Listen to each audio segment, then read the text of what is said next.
Worthy, worthy, you are holy, mighty, awesome, King of glory. You deserve our true devotion. We will bow down and... We really believe that what we're doing now is there is a sacrifice. And that's what a priest did. Remember? The priest was the one who took the lambs, and the priest was the one who took the doves and cut the throat, and they would spread the blood all over down a drain, and then they'd sprinkle blood on the altar, in Jerusalem, But and what is a sacrifice? Think about this. What is a sacrifice? Sacrifice is you take something that is good and you kill it. Isn't that right? You take something good, you take a perfect lamb, and no blemish and whatnot, or you take a perfect dove, and you kill it. And you drain all the blood and you give it to God. So you are a priest, are priests who intercede because of the confidence of God in that when you run into situations in the world, when you run into members of your family and your friends, you pray for them as priests and you bring about change because God listens to your prayers. And also, as you said, we lift ourselves up with praise to God, but we also offer sacrifice. And if maybe we could just think about those three things with regard to what it means to be royal priesthood, And again, that doesn't take away from my priesthood as an ordained minister or Father Andrew's, but we are all sharing that priesthood through baptism. Okay, now, here's the next thing I want to push you just a little bit more on this. When we say we sacrifice, not only am I the one calling down the Lord, but you are also part of that. And I think that's important. It's not just, because I did it, it's there. There's a real participation of yourself and your faith because we share a common faith in the reality of what happens over the bread and the wine. So remember that as you even hear the words of consecration, remember your participation in that because of the sacredness of who you are and the presence of God in you. But now my next thing is this.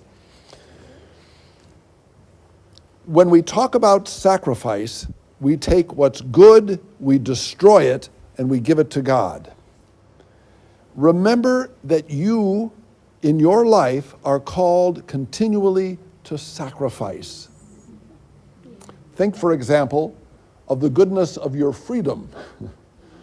All of a sudden, you say, I'm going to get married to that woman. And you're going to say, I am going to, in many ways, die to the freedom of what it means to be a bachelor, to run around and do anything that you want.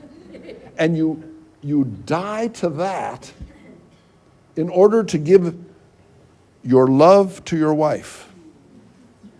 And there's a sacrifice in that. And there's a lot of men that don't want to do that, There's a lot of women that don't want to do that too, They want to run away from the death involved in marriage. It kills you.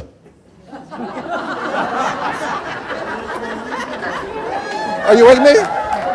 Are you with me on that? It kills you. Because you've got to give up.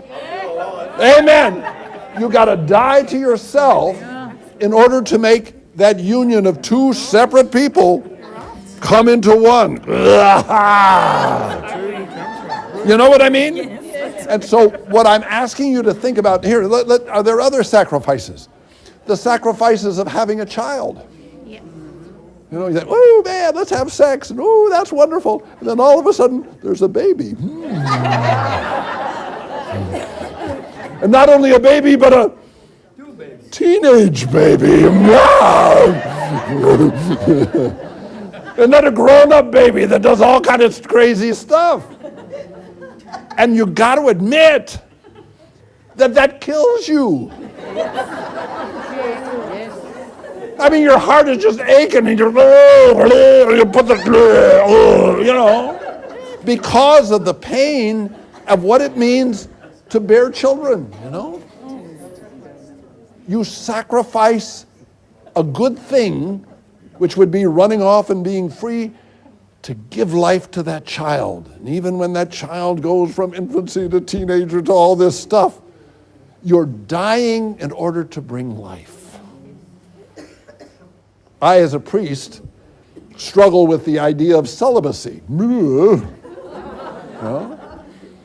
But what I've chosen is to die to something which is extremely good, in order to give it to God. And so there's a sacrifice involved. Just as a married couple does the same thing. I'm choosing to sacrifice one. You're doing that in the love that you give to someone else, and the setting aside of your time to serve somebody that, let's say your parents are old and they need care. And you don't want to spend all your time taking care of them.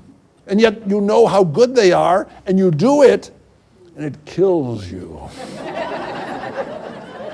Are you with me on this? Yes. It's a sacrifice that you die. Now, what I want you let's if you're going to grant that idea that each of you is a priest and each of you is sacrificing something good to come to life, remember every time we celebrate Mass, bring your sacrifices, and here's another sacrifice. I forgot about this one. Every time you turn away from sin,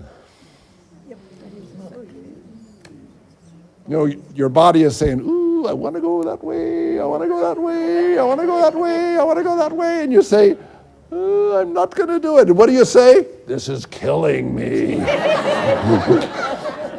You know what I mean?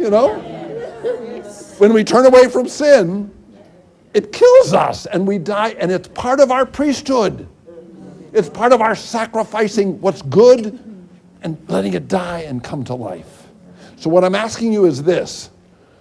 Every time you come to the offertory of the Mass and the priest lifts the paten with the host and he raises the chalice at the offertory, just in your mind, as priests, offer your sacrifice and let the ongoing sacrifice that you make throughout the day, throughout your life, be a beautiful participation of the wonderful sacrifice of the Mass.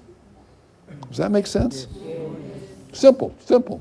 But it accentuates the fact that you're priests, And so when we hear this story of Melchizedek, and then we hear Jesus is the new priest, and then we hear, but we are priests too, priest, prophet, and king, We are intercessors, and make sure you intercede. Make sure you praise.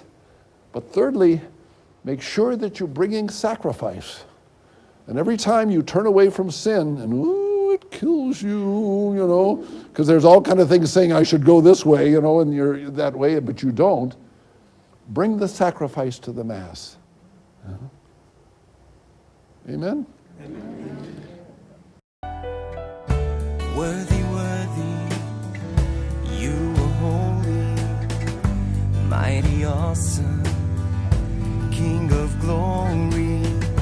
You deserve our true devotion. We will bow down and worship Jesus, 'cause